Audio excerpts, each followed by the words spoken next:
Welcome to the student. This is the second video lecture for the database management system. Myself Pankaj Kumar, assistant professor working as a LBS group of institute in Lucknow.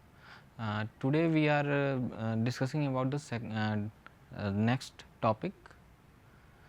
The topic is, सबसे पहले हम यहाँ पे cover करेंगे basic of the database model.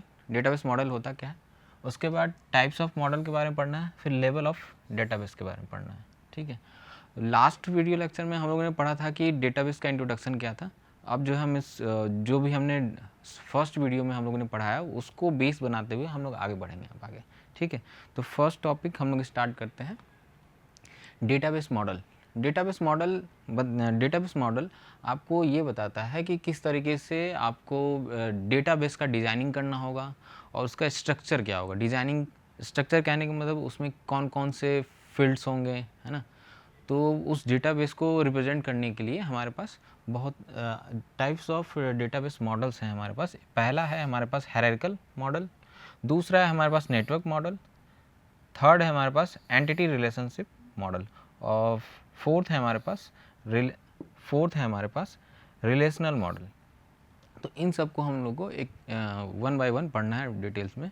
तो database model हमारे पास simply ये बताता है कि डेटाबेस को हम लोग किस तरह से लॉजिकली उसे डिज़ाइन करेंगे और उसका स्ट्रक्चर क्या होगा. जैसे सपोज करिए एक बिल्डिंग बनता है, तो बिल्डिंग बनने से पहले उसका मैप को उसे पास करवाया जाता है. मैप जैसे ही पास होता है फिर एक्चुअली वो हमें फिजिकली दिखता है आखिर वो किस तरह से बन रहा है. ठीक है. तो उसी तरीके से यहाँ पे जो इस बात को बताया गया है कि लॉजिकली डिज़ाइनिंग मतलब पहले उसे डिज़ाइन कर लिया जाएगा. ठीक है. मैप पे फिर उसका स्ट्रक्चर एक बनाया जाएगा कि फर्स्ट फ्लोर पे क्या होगा, सेकंड फ्लोर पे क्या होगा. इस तरीके से हमें आगे बढ़ते जाना है. तो इसमें सबसे पहला मॉडल हम लोग का है हायरार्किकल मॉडल. हायरार्किकल मॉडल एक तरीके का ट्री का फॉर्म होता है. ट्री जैसे ट्री होता है, ट्री हमारा जो कन्वेंशनल ट्री होता है उसका रूट नीचे होता है. लेकिन यहाँ पे आपको सपोज करना है कि इसका जो ट्री है, इसका रूट जो है, इस ट्री का जो रूट है वो टॉप पे होगा. इसीलिए इस तरह के हायरार्किकल मॉडल में हम लोग डेटा को जो अरेंज करते हैं वो एक ट्री के फॉर्म में अरेंज करते हैं. कन्वेंशनल ट्री नहीं, ये एक कन्वेंशनल ट्री में तो रूट जो होता है हमेशा वो नीचे होता है, लेकिन यहाँ पे रूट क्या होगा, सबसे ऊपर होगा. जैसे कि यहाँ पे एग्जांपल में दिखाया गया कि एक कॉलेज है, उस कॉलेज को हमने ब्रेक किया तो यहाँ पे कॉलेज के अंदर क्या होगा, एक डिपार्टमेंट होगा और उसके अंदर एक इंफ्रास्ट्रक्चर होगा. फिर हमने इंफ्रास्ट्रक्चर को ब्रेक नहीं किया, यहाँ पे हमने डिपार्टमेंट को ही ब्रेक किया है. तो डिपार्टमेंट के अंदर कोर्स होंगे, उस डिपार्टमेंट के अंदर टीचर्स होंगे, स्टूडेंट्स होंगे. ठीक है. फिर यहाँ पे जो कोर्स है उस कोर्स को भी हमने फर्दर ब्रेक किया. थ्योरीज हैं, इसके अंदर लैब्स हैं. ठीक है. आप चाहे तो यहाँ टीचर को भी ब्रेक कर सकते हैं. किस तरह के टीचर होते हैं. सपोज़ करिए यहाँ पे कोई गेस्ट लेक्चर देने आ रहे हो, गेस्ट लेक्चर. दूसरा कोई विजिटिंग लेक्चर है, विजिटिंग. फिर दूसरा एक परमानेंट टीचर होते हैं और कुछ उसमें टेम्पररी टीचर होते हैं जो कि लेक्चर वाइज आते हैं. ठीक है. तो आप चाहें तो इन्हें ब्रेक करते जाएं. ये जब तक ये अपने ब्रेकेबल मोड पे ना आ जाए तब तक आप इसे ब्रेक कर सकते हैं. तो ये मतलब हायरार्किकल मॉडल में हम लोग सिंपली ये करते हैं कि जो हमारा डेटा है उसे हम लोग टॉप टू बॉटम सेव करते चले जाते हैं. सबसे पहले में स्टार्ट करते हैं वहाँ पे टॉप से. तो हायरार्किकल मॉडल सिंपल हमें ये बताता है कि जो हमारा डेटा जो अरेंज होगा वो हमेशा एक ट्री के फॉर्म में अरेंज होगा. तो यहाँ पे लिखा गया है कि in this model a child node.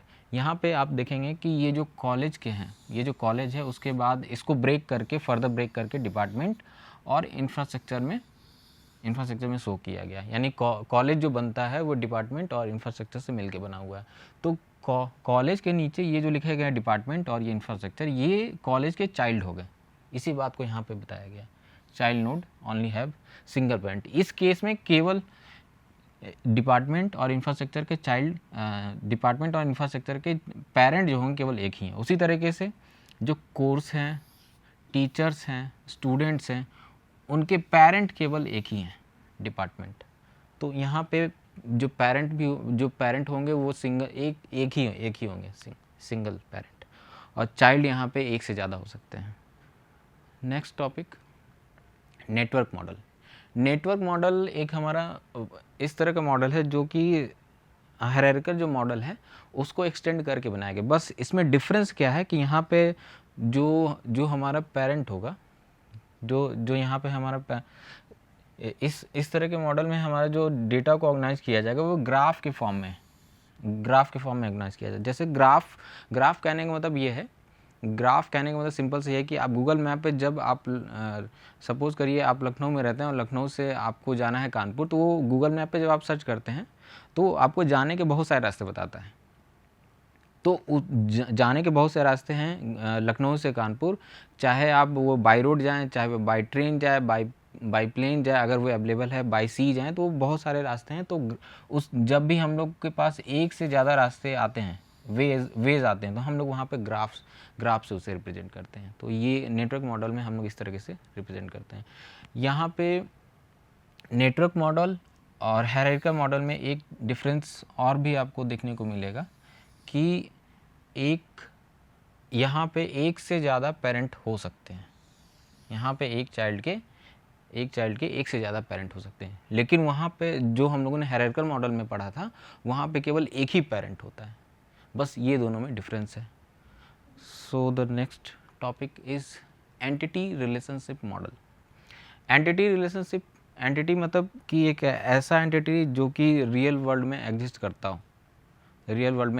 हो। तो यहाँ पे ER मॉडल में हम लोग एक एंटिटी को पिक्टोरियल फॉर्म में उसे ईजियर वे तरीके से रिप्रेजेंट करते हैं। सपोज करिए यहाँ पे एक एंटिटी है स्टूडेंट। स्टूडेंट के पास क्या क्या होता है? स्टूडेंट के पास उसका नेम होता है, उसका एड्रेस होता है, उसका एज होता है, और अगर स्टूडेंट कहीं पे वो एडमिशन या कोर्स के लिए इनरोल होता है तो उसके पास एक आईडी होती है। सपोज करिए एक रोल नंबर है या एक पर्टिकुलर यूनिक आईडी है, ठीक है।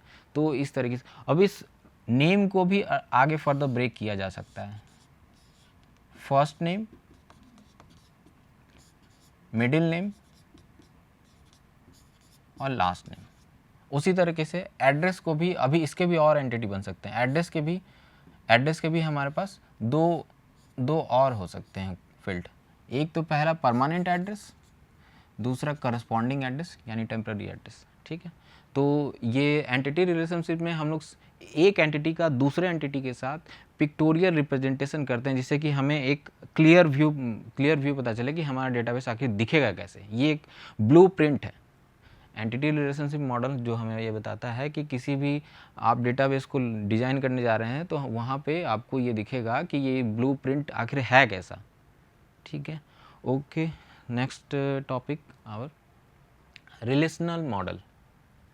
रिलेशनल मॉडल में हम लोग जो भी डेटा को सेव करते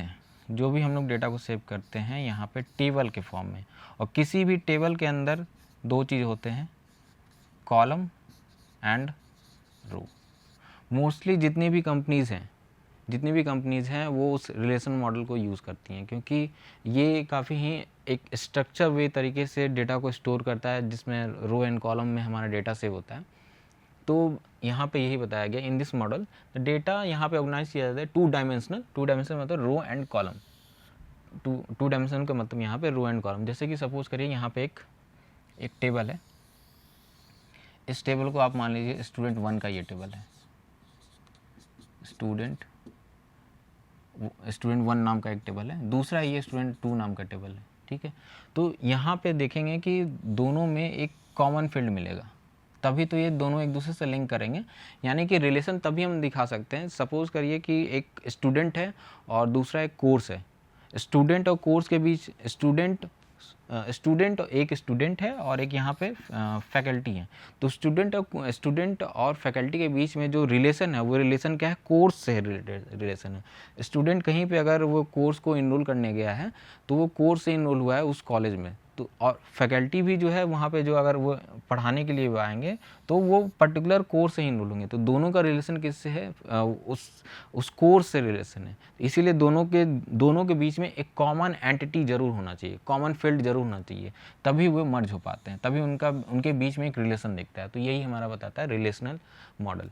तो इसी तरीके से देखिए इस वाले टेबल में जो हमारे पास स्टूडेंट आईडी है, यहाँ पे भी स्टूडेंट आईडी है, स्टूडेंट आईडी हम लोगों ने इसलिए यहाँ पे लिया क्योंकि ये एक यूनिक आइडेंटिटी की तरह वर्क कर रहा है। हो सकता है किसी एक स्टूडेंट का नाम दो स्टूडेंट का नाम एक ही जैसा हो, इसलिए हम लोगों ने यहाँ पे स्टूडेंट आईडी को एक यूनिक आईडी की तरह यहाँ पे ट्रीट किया है। ठीक है, तो so next topic, schema and instance. Schema में क्या होता है कि जब भी हम किसी भी डेटाबेस का हम लोग एक फुल डिस्क्रिप्शन देना पड़ता है, यानी कि हम लोग ने डेटाबेस को जो भी उसमें जो भी रो कॉलम या उसमें लिमिटेशन जो भी बताया गया होगा, तो ये स्कीमा हमें बताता है। स्कीमा हमें बताता है डेटाबेस का फुल डिस्क्रिप्शन, यानी कि जब भी आप एक कोई सपोज करिए बिल्डिंग बनाने जा रहे हैं, तो सबसे पहले आपको मैप बनाना पड़ता है कि फर्स्ट फ्लोर पे आप क्या करने जा रहे हैं, सेकंड फ्लोर पे आप किस तरह का स्ट्रक्चर रहेगा आपका। फिर तो वो क्या है, एक हमारा स्कीमा है। स्कीमा हमें ये बताता है कि ओवरऑल डिस्क्रिप्शन क्या रहेगा हमारे डेटाबेस का, और वहाँ पे डेटा किस तरह से स्टोर्ड किए जाएंगे।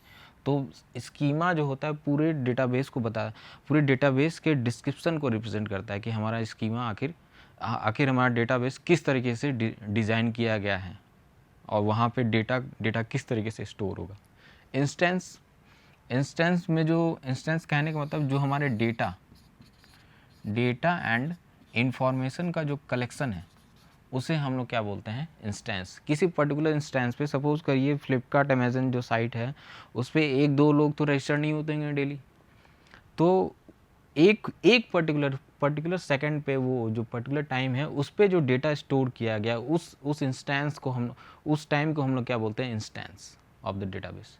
तो इंस्टेंस के बारे में यहाँ पर लिखा है कि the data which is stored in the database at a particular time moment of is called instance of the database. Instance simply कहने का मतलब कलेक्शन है डेटा और इन्फॉर्मेशन का किसी एक पर्टिकुलर टाइम पे। ठीक है, लेवल ऑफ डेटाबेस में हमें मेनली ये पढ़ना है कि हमारा डेटाबेस, इसको हम लोग एब्स्ट्रैक्शन लेवल भी बोलते हैं, इसे हम लोग एब्स्ट्रैक्शन लेवल ऑफ डेटाबेस भी बोलते हैं। एब्स्ट्रैक्शन लेवल ऑफ डेटाबेस कहने का मतलब कि एब्स्ट्रैक्शन मतलब किसी चीज़ को हाइड करना।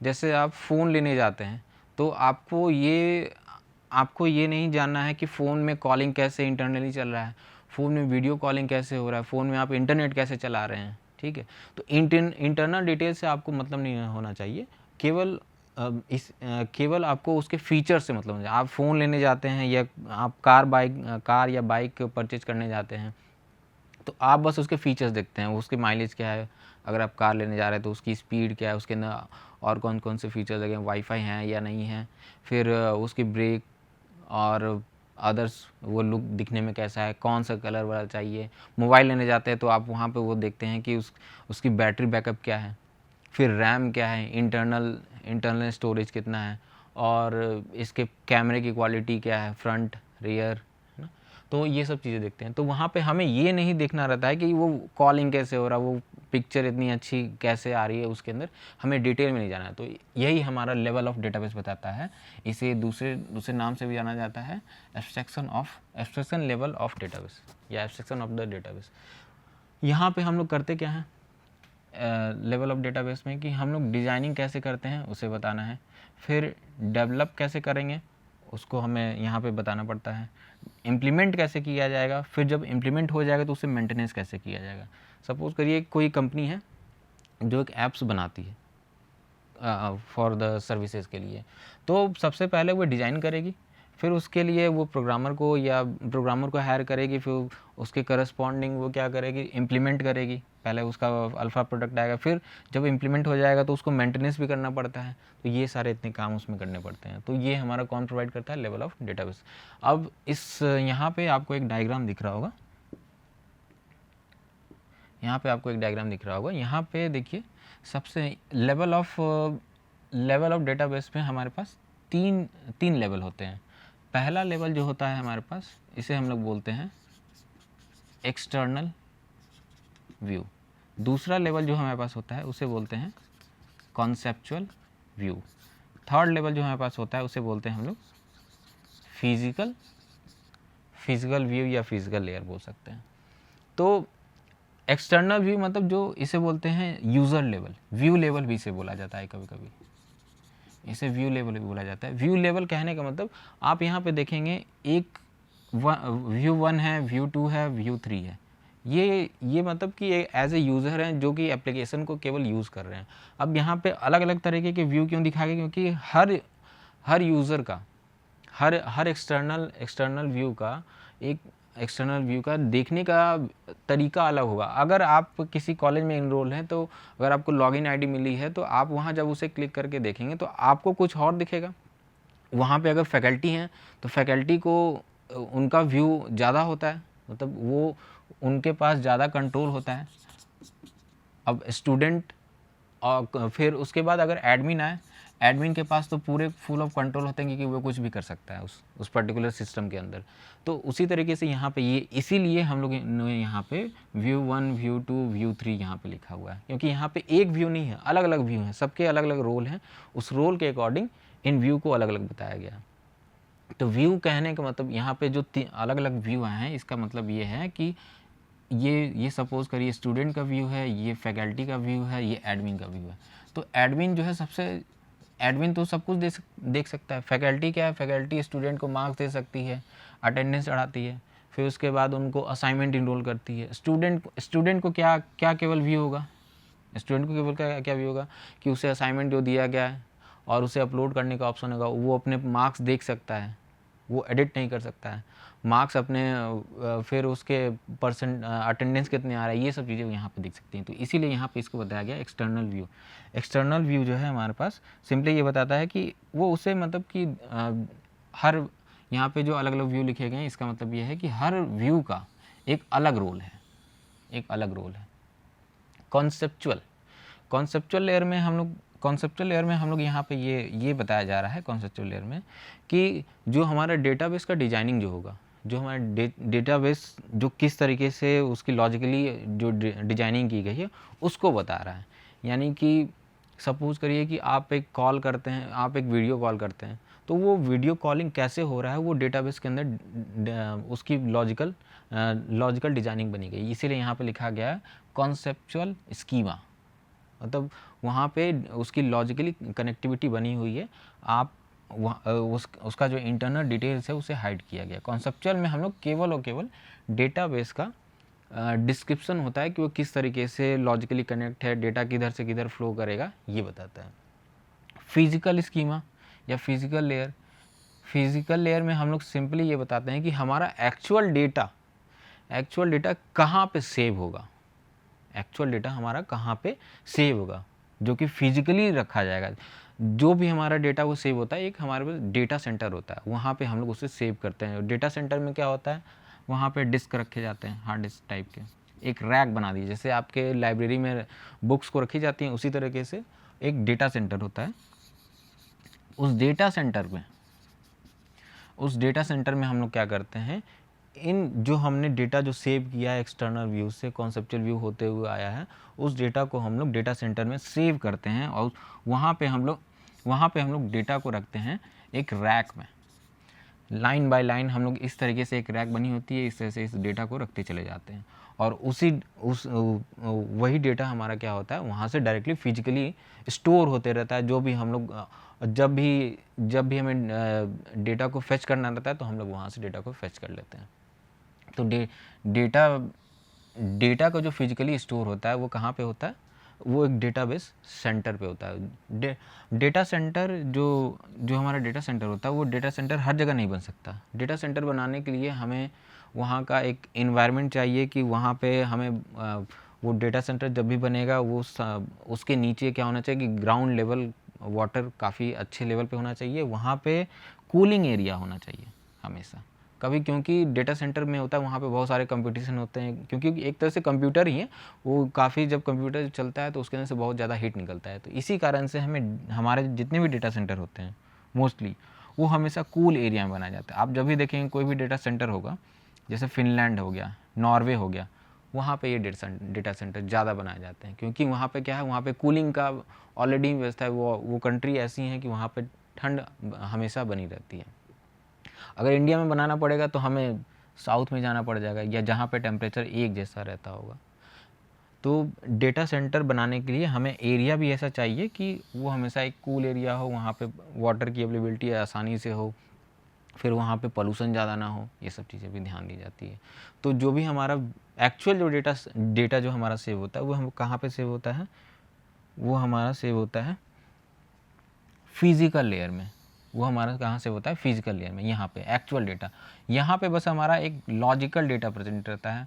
और ये जो हमारा एक्सटर्नल व्यू है, ये क्या है व्यू, एक जो यूज़र को एक इंटरफेस दिया गया है जो यूज़ करता है। जैसे आप स्विगी जोमेटो से आप ऑर्डर करते हैं तो एक इंटरफेस आपके पास है कि आप वहाँ से मेनू सेलेक्ट करिए और उसके बाद ऑर्डर करिए, पेमेंट करिए, ठीक है। बस आपको इतना ही व्यू दिया जाता है, ठीक है।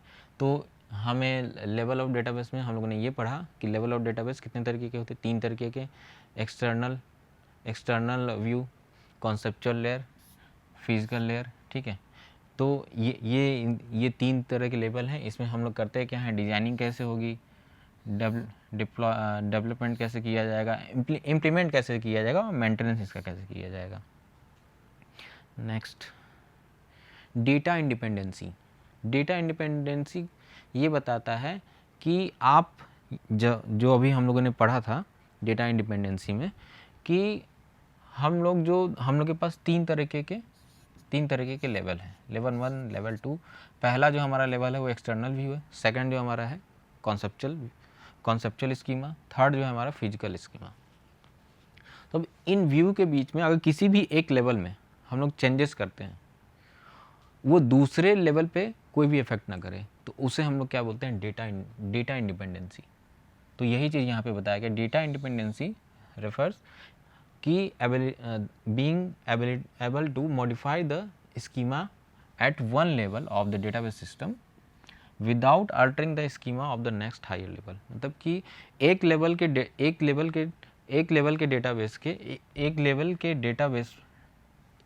का जो डेटाबेस है हमारे पास, उस लेवल के अगर स्कीमा को अगर हम लोग चेंज करते हैं तो दूसरे जो हायर लेवल के स्कीमा है उस पर कोई अफेक्ट नहीं आना चाहिए। तो हमें यहाँ पे 2 तरह के डेटा इंडिपेंडेंसी के बारे में पढ़ना है। पहला हमारे पास फिजिकल डेटा इंडिपेंडेंसी। सपोज करिए पुराने समय में क्या, अभी हम लोग क्या पढ़ते हैं, हार्ड डिस्क। अब हमारे पास आ गया है SSD, जो कि क्या होता है, इसका एक एडवांस वर्जन है। इसमें डेटा SSD में जो हमारा डेटा होता है वो काफ़ी जल्दी फैच होता है। तो अब सपोज करिए एक फ्लिपकार्ट कंपनी है, वो अपने डेटा सेंटर को यानी कि जहाँ पे वो डेटा सेव कर रही है उस डेटा सेंटर को हटा के दूसरे जगह पर रख दे, तो उस केस में कॉन्सेप्चुअल व्यू और एक्सटर्नल व्यू दोनों में कोई चेंजेस नहीं आने चाहिए। ये बताता है कौन, physical independency. Logical data independency मतलब कि जब भी हम कॉन्सेप्चुअल व्यू में चेंज करेंगे तो वो हमारे फिजिकल और जो एक्सटर्नल व्यू उसमें कोई भी इफेक्ट ना पहुँचे। यानी हम अपने कोडिंग को चेंज कर रहे हैं तो रिज़ल्ट जो पहले दिख रहा था, जो पहले रिज़ल्ट आ रहा था वही रिज़ल्ट आना चाहिए, उसमें कोई भी चेंजेस नहीं आने चाहिए। तो ये सारे थे। उसके बाद हमारे पास इन्हीं चीज़ों को डिस्कस किया गया है कि फिजिकल डेटा इंडिपेंडेंसी मतलब means changing the physical level without affecting the logical और conceptual level using the property. मतलब यहाँ पे यही बताया गया कि फिजिकल डेटा इंडिपेंडेंसी में हम लोग फिजिकल लेवल को चेंज कर देंगे। यानी सपोज करिए आपने वहाँ पे हार्ड डिस्क में डेटा को सेव कर रहे थे, आने वाले दिनों में SSD को अब इम्प्लीमेंट किया जाएगा, तो अब SSD को इम्प्लीमेंट करेंगे तो हमारा डेटा में कोई भी अल्ट्रेशन नहीं होना चाहिए और दूसरे लेवल में भी कोई भी चेंजेस नहीं होना चाहिए। ये हमारा क्या बता रहा है, फिजिकल डेटा इंडिपेंडेंसी बता रहा है। और फिर ये जो हमारा सेकंड है लॉजिकल डेटा इंडिपेंडेंसी में यही बताया गया है कि लॉजिकली हम लोग कोई भी आउटपुट वही आना चाहिए, लेकिन हमने थोड़ा सा कोडिंग को चेंज कर दिया। यानी लॉजिकली हमने जो डेटा का फ्लो था वो चेंज कर दिया, लेकिन अभी भी आउटपुट वही आ रहा है, पूरे स्कीमा में कहीं पे भी चेंजेस नहीं हुए। तो ये हमारा क्या है, लॉजिकल डेटा इंडिपेंडेंसी। और इन सब का फ़ायदा ये है कि हम लोग डिपेंडेंसी कम रखना चाहते हैं। अब सपोज करिए एक हमने बिल्डिंग बनाया, उसके जो बेस है, उसके बेस में अगर हम कुछ भी चेंजेस करेंगे तो पूरे बिल्डिंग पे इफेक्ट आएगा। तो इस तरीके का हम लोग सॉफ्टवेयर डेटाबेस में नहीं कर सकते हैं कि हमें एक लेवल पे चेंज किया तो दूसरे लेवल पे भी उसका इफेक्ट दिख रहा है। तो उससे हमें इंडिपेंडेंसी रखना है। तो इसलिए हम लोग को ये फिजिकल डेटा इंडिपेंडेंसी और लॉजिकल डेटा इंडिपेंडेंसी बनाए रखना पड़ता है। और ये रेफरेंसेस हैं। और थैंक यू।